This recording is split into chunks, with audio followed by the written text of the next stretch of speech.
खरं सांगू का, नाटकवाल्यांच्या पोटामध्ये आतडे नसतील पण गोळा असतोच. एकतर नाटकवाले आहेत ना, त्यांच्या डोळ्यामध्ये एक परीक्षण असतं. आता काय करतायत बघूया. तर ते सगळे नाटकवाले आले आता बघूया काय होतंय. कारण तुमच्या वाक्याकडे पुढच्या जाताना तुम्हाला जर प्रेक्षकांच्या लाफ्टरमुळे थांबावं लागत असेल तर त्या थांब्यासारखा सुखद थांबा नाही. कुटुंब कीर्तन या नाटकाला तुम्ही भरभरून प्रेम दिलं आणि त्याच प्रेमानंतर आज झी नाट्यगौरव पुरस्कारापर्यंत नॉमिनेशन मिळालं आहे नाटकाला.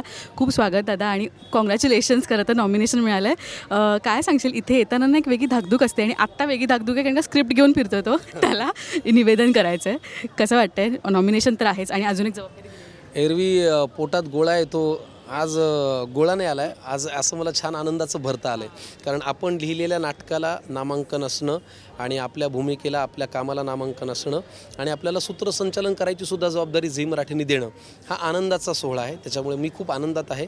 आणि झी नाट्यगौरव पुरस्कार मिळणं हे प्रत्येकासाठी एक स्वाभिमानाची गोष्ट आहे, आनंदाची गोष्ट आहे, स्वप्नवत वाटणारी गोष्ट आहे.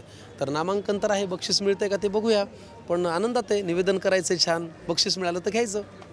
मला आय एम शुअर की पहिल्यांदा आपण जेव्हा नाटक सादर करतो, म्हणजे आयुष्यात पहिल्यांदा स्टेजवर येतो आणि कट टू इतका एक्सपिरियन्स नंतरही येतो, तेव्हा पहिल्यांदा पोटात गोळा तर तो सेम असतोच ना. खरं सांगू का, नाटकवाल्यांच्या पोटामध्ये आतडे नसतील पण गोळा असतोच. कारण गोळा घेऊनच सतत फिरायला लागतं, तरच ती उत्सुकता राहते आणि ते आता मला छान करायचं आहे ही ऊर्जा राहते. त्याच्यामुळे पोटात गोळा कायमच असतो. नाटकाशी पोटाचा गोळा हा एकत्र बांधलेलाच आहे. तुझं नाटक तर आम्ही बघत आलो आहे, अभिनय बघत आलो आहे मालिकांमध्ये. निवेदनही मी तुझी खूप फॅन आहे. मला ना आज तू मला निवेदन करतानाची तुझ्या मनातली घालमेल आणि तू एक प्रकर्षाने पाळणारी गोष्ट निवेदन करतानाची ती आज मला. मी कुठल्याही कामाच्या आधी एक प्रकर्षाने गोष्ट पाळतो, ती म्हणजे माझ्या बाबांना फोन करतो. ती तर मी करणारच आहे. आणि निवेदन करण्याआधी काही नाही, स्क्रिप्टवरती विश्वास ठेवायचा, आपण वाचून काढलं याची खात्री करून घ्यायची. आणि खरं तर काही प्रोसेस नाही, मला भीतीच वाटते. कारण काय माहिती का, एकतर नाटकवाले आहेत ना, त्यांच्या डोळ्यामध्ये एक परीक्षण असतं. आता काय करतायत बघूया. तर ते सगळे नाटकवाले आले आता बघूया काय होतंय. तर ह्या उत्सुकतेने ते पण पाहणार.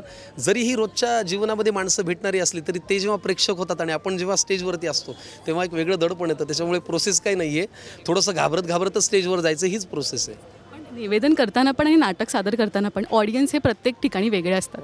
त्यांची दादही वेगळी असते. कधी कधी मजेशीर पद्धतीने रिॲक्शन येते समोरून. तेव्हा असं होतं का की थांबा जरा हसू दे, स्वतःला कंट्रोल नाही, काम करताना हसू फार येत नाही. कारण लोक हसतायत ह्याच्यातच धन्यता मानावी लागते. पण त्यांच्या लाफ्टरपुरतं ते काही जे थांबावं लागतं, त्या थांबण्याला मला असं वाटतं सुखद थांबा म्हणावं लागेल. कारण तुमच्या वाक्याकडे पुढच्या जाताना तुम्हाला जर प्रेक्षकांच्या लाफ्टरमुळे थांबावं लागत असेल तर त्या थांब्यासारखा सुखद थांबा नाही. तर तो मिळत राहावा अशी देवाकडे प्रार्थना आहे. अनेक नाटकं घेऊन तो आमच्या भेटीला ये. यावर्षी आपण कुटुंब कीर्तनसाठी भेटलो, पुढच्या वर्षी अजून एक नवीन नाटक असू देत आहे ना. नाटक थांबणार नाही, नाटकवाले थांबणार नाहीत, येत राहणार. Thank you so much. शुभेच्छा आणि धन्यवाद. So much. Bye bye.